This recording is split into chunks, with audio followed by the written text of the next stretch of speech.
1911 წელი. გურია.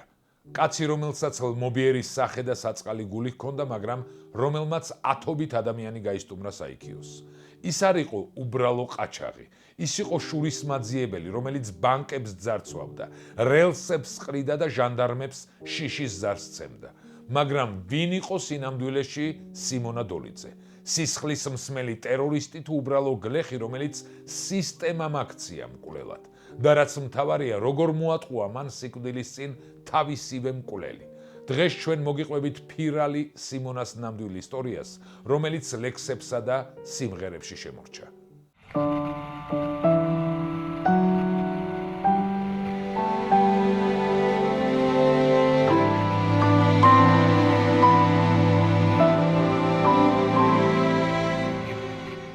ძმაბიჭებში დაჩაგრული მე ვარ სიმონა დოლიძე. 6 წელი შემისრულდა არ მიძინია ლოგინზე, უბედურად დადგა ჩემთვის 1911 წელი, გამიწყდა იმედის ძაფი, აწ სიცოცხლეს აღარველი. სიტყვა ფირალი არაბულად გაქცეულს ნიშნავს. მე-19 საუკუნეში ამ სახელს ოსმალეთის არმიის დეზერტირებს უწოდებდნენ. სავარაუდოდ ეს ტერმინი აჭარიდან შევიდა გურულ დიალექტში. ფირალობის სახელით ცნობილმა მოძრაობამ მე-19 საუკუნის მეორე ნახევრის გურიაში ვულკანივით ამოხეთქა. ამის მიზეზი ძირითადად სოციალ-პოლიტიკური კატაკლიზმები იყო. რუსეთის მიერ საქართველოს ანექსია, სახალხო აჯანყებები, საგლეხო რეფორმა, რუსეთ-ოსმალეთის ომები. გლეხები უარს ამბობდნენ გადასახადებზე, ისაკუთრებდნენ ტყეებსა და საძოვრებს, ხოცავდნენ თავადაზნაურებსა და სამღვდელოებას, მეფის მოხელეებს. 1880-იანი წლებიდან ფირალად გავარდნამ მასობრივი ხასიათი მიიღო. ფირალობა იყოფა ორ ტალღად. პირველი ტალღის ფირალები მე-19 საუკუნის მეორე ნახევარს მიეკუთვნებოდნენ და მათ გაფირალებას სოციალ-ეკონომიკური მიზეზები ჰქონდა. მეორე ტალღა კი მე-20 საუკუნის დასაწყისში წამოვიდა და მისი ძირითადი მიზეზი პოლიტიკური იყო. დროთა განმავლობაში ფირალები ლამის მითიურ პიროვნებებად იქცნენ. მათზე შექმნილი სიმღერები და ლექსები კი ქართული ფოლკლორის განუყოფელი ნაწილი გახდა. ერთ-ერთი გამორჩეული ფირალი იყო სიმონა დოლიძე. ის დაიბადა 1885 წელს სოფელ ამაღლებაში, ღარიბი გლეხის ოჯახში. სიმონას მამა წლების განმავლობაში მუშაობდა ბათუმის ნავსადგურში მტვირთავთა ათისთავად. სოფლის ორკლასიანი სასწავლებლის დამთავრების შემდეგ ბათუმში სიმონაც გაემგზავრა. მამის მოულოდნელი სიკვდილის შემდეგ მის ადგილას დაიწყო მუშაობა. სხვა ფირალების მსგავსად მარქსისტულ ლიტერატურას სიმონა დოლიძე ბათუმში გაეცნო და რევოლუციურ საქმიანობაში ჩაება. რევოლუციის დამარცხების შემდეგ პოლიცია დაძდევდა, ამიტომ ტყეში ფირალად გავარდა და წითელ პარტიზანებს შეუერთდა. პოლიციამ შემიძულა 20 წლის რომ შევიქენი. ხალხი ჩემგან იტანჯოდა, მაგრამ კარგიც ბევრი ვქენი. სიმონას ძმის სამუელ დოლიძის გადმოცემით, ახალთაობის დროს რუსის ჯარი შემოვიდა და ოზურგეთი დაწვეს. ჯარი სოფლებში გეიფანტა. მაშინ აქანა საწინააღმდეგო რაზმები იყო შემდგარი. მას მერე სიმონა დევნილი შეიქნა. ორგანიზაციაში გადაიყვანეს სამხანაგებმა, სახლში მუშაობას თავი დაანება და სხვა საქმეებზე მუშაობდა. კომიტეტის დავალებით მან მრავალი ტერორისტული აქტი და დავალება შეასრულა. მონაწილეობდა რკინიგზის ლიანდაგების აყრაში, აყაჩაღებდა ბანკებს, ფოსტებსა და მატარებლებს. როდესაც სიმონა მოკლეს, ერთი გაზეთი მის შესახებ წერდა. მოკლულია აბრაგი დოლიძე, რომელსაც რამდენიმე ძარცვა, მკვლელობა და მატარებლების აკლების მიზნით რკინიგზის ლიანდაგის გაფუჭება ბრალდება. სიმონა დოლიძემ სიცოცხლეს გამოასალმა მრავალი ჯაშუში და ბერხუცესი არა მარტო გურიაში, არამედ რუსეთის იმპერიის სხვადასხვა ადგილებში. რაც ყაჩაღად გადავედი სულ ვიცოცხლე 6 წელი. მოღალატე გაიძვერა, მოვაშორე ხალხსა ბევრი. მან მოკლა საკუთარი სოფლის ორი მამასახლისი, ჯერ წეროძე და შემდეგ მის მაგივრად დანიშნული კეკელიძე. როგორც ამბობენ, წეროძის გამო საზოგადოებას უზარმაზარი გადასახადი შეაწერეს. კეკელიძემ კი სიმონას ცოლი დაიბარა, ქმრის გაცემა მოსთხოვა და თან შეურაცხყოფაც მიაყენა. სახეში სილა გაარტყა. ეს რომ გაიგო, დოლიძემ დღეობიდან დაბრუნებულ კეკელიძეს გზაში დახვდა და მოკლა. მის თანმხლებ მცველებს კი დაუყვირა წადითო. ხელისუფლებას რომ მისი ეშინოდა, ამაზე ერთი ფაქტი მეტყველებს. ერთხელ ამაღლების მამასახლის გაეგო, რომ სიმონა საკუთარ სახლში დაბრუნებულა. წამოიყვანა სტრაჟნიკები და მიადგა ჭიშკარს. სიმონამ ისინი დაინახა, გადმოიღო თოფი და ფანჯრიდან მამასახლის დაუმიზნა, მაგრამ შემდეგ სროლა გადაიფიქრა, სოფელს დააწიოკებენო.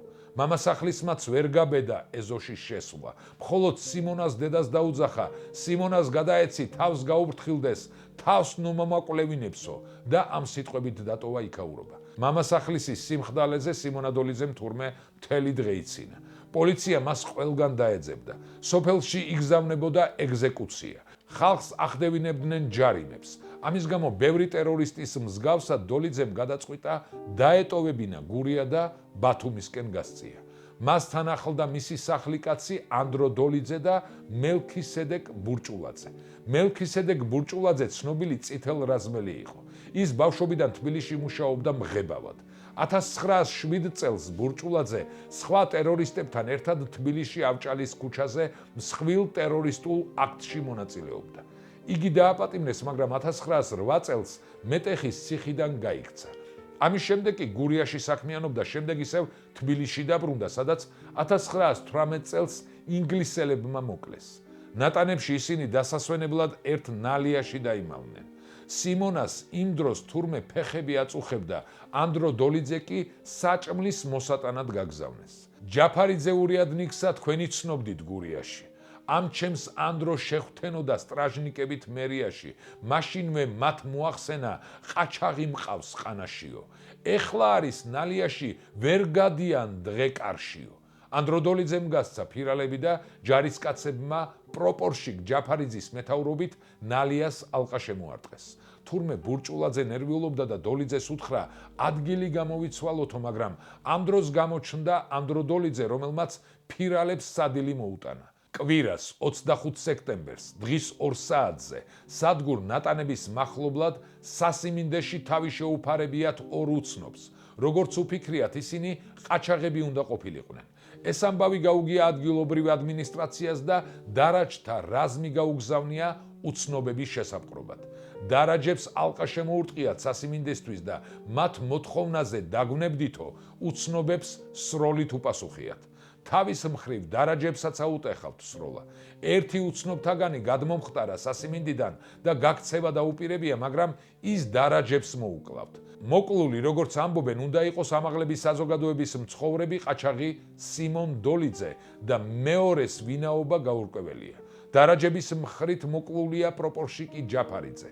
წერდა კოლხიდა. სტრაჟნიკების დანახვაზე სიმონამ თურმე ხელი დაავლო რევოლვერს, მაგრამ მის სახლიკაც ის იქამდე დაუშლია. ნალიიდან პირველი სიმონა დოლიძე გადმოხდა. მას მიჰყვა ბურჭულაძე. ბურჭულაძემ მოახერხა გაქცევა. სიმონა ორივე ფეხში დაიჭრა, მაგრამ შეძლო ჯაფარიძის მოკვლა. ერთი ტყვია გევისროლე, თან გემოზე გავიცინე, ჯაფარიძე ურიადნიკი ამ ჩემს გვერდში მოვიწვინე.